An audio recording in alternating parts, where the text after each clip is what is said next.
Hello নমস্কার বন্ধুরা, welcome my back to channel Nami's cuisine. তো আজকে আবারও চলে এসেছি তোমাদের সাথে নতুন স্বাদের একটা নতুন রেসিপি নিয়ে, সেটা হলো ইলিশ সর্ষা। তো তোমরা কতভাবে তো খেতে পারো, ইলিশ দিয়ে অনেক রকমভাবে রান্না করা যায়। তো আজকে আমি একটা নতুন সহজ পদ্ধতিতে রান্না করব, চলো দেখাই। প্রথমে সর্ষা ইলিশ বানানোর জন্য আমি এখানে 6 পিস ইলিশ নিয়েছি। তো বাঙালিদের প্রধান খাবার, সবার প্রিয়।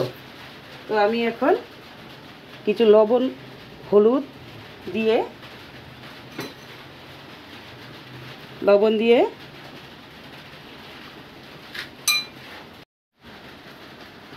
সরষের তেল, মানে সরষের ইলিশের জন্য তো সরষের তেল লাগবেই।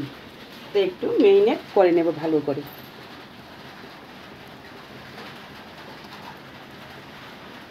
এপিট ভালো করে এটাকে মিশিয়ে নেব। 10 মিনিটের জন্য রেস্টে রেখে দেব। এখন মশলা তৈরি করব। তো প্রথমে আমি নারকেল নিয়েছি কিছুটা, এখানে কাজু বাদাম ভিজিয়ে রেখেছিলাম, আর এদিকে লাল সর্ষা 1 চা চামচ আর সাদা সর্ষা ভিজিয়ে রেখেছিলাম আধা ঘন্টা আগে। আর নিয়েছি এখানে লঙ্কার গুঁড়ো, গোলমরিচের গুঁড়ো। তো সর্ষাটা কাজু বাদামটা আমি ছেঁকে নেব, আমি মশলাটা তৈরি করব। তো প্রথমে সর্ষাগুলো দিয়ে দেব, কাজু বাদাম, নারিকেল,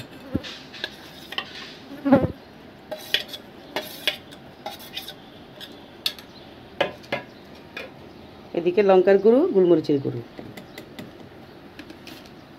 এবার জল দিয়ে এটাকে একটা পেস্ট বানিয়ে নেব। পেস্টটা আমার পুরোপুরি হয়ে গেছে, তোমাদেরকে নিয়ে এভাবে দেখাই। এরকমভাবে পালিশ করে নিতে হবে। তো আমারটা হয়ে গেছে, এখন আমি নামিয়ে একটা পাত্রে রেখে দেব। আমার একটু ঘন হয়ে গেছে, তার জন্য মিক্সার জারে একটু জল দিয়ে এটাকে ভালো করে মিশিয়ে একটু হালকা পাতলা করে নিয়েছি।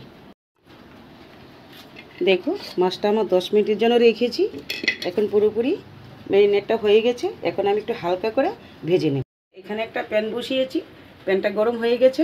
এখন আমি সরষের তেল দিয়ে দেব। হয়ে গেছে, এখন আমি হালকা করে মাছটা ভেজে নেব।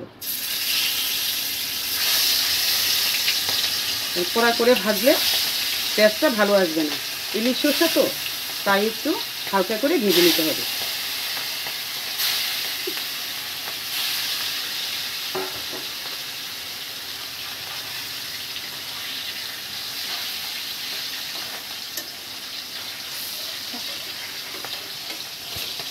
আমার মাছগুলো হালকা করে আমি দুনো পিঠ ভেজে নিয়েছি, এখন আমি নামিয়ে নেব। দেখো কীভাবে তেলও অনেক ছেড়ে দিয়েছে, হালকা করে ভেজেছি।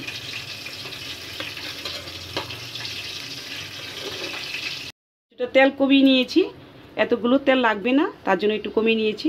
এখন ফোড়নে শুকনো লঙ্কা দিয়ে দেব, কালো জিরা দিয়ে দেব,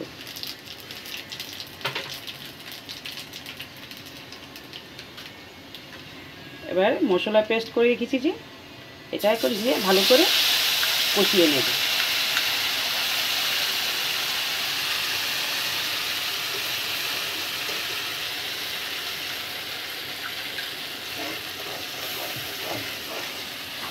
মিডিয়াম আঁচে রেখে ভালো করে কষাতে হবে। একটু জল দিয়ে দেব।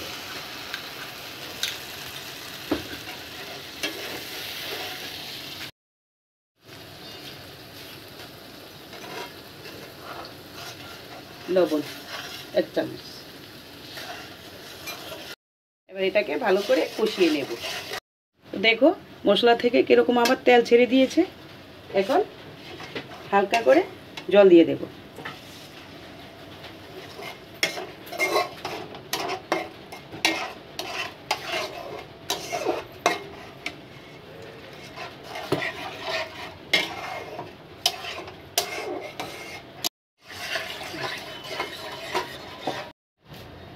একটু ঢেকে দিয়ে রান্না করতে দেব। দেখো আমার ঝোলগুলো ফুটে গেছে। এখন হালকা করে ভেজে রাখা একটা একটা করে মাছগুলো দিয়ে দেব।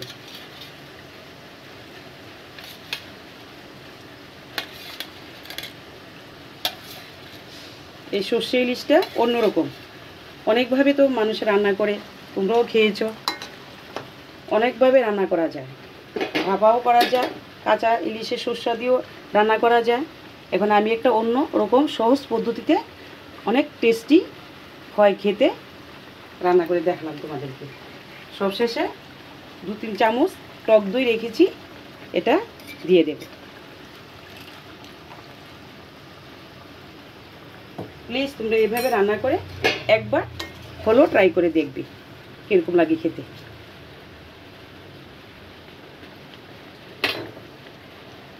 সবশেষে চেরা কাঁচা লঙ্কা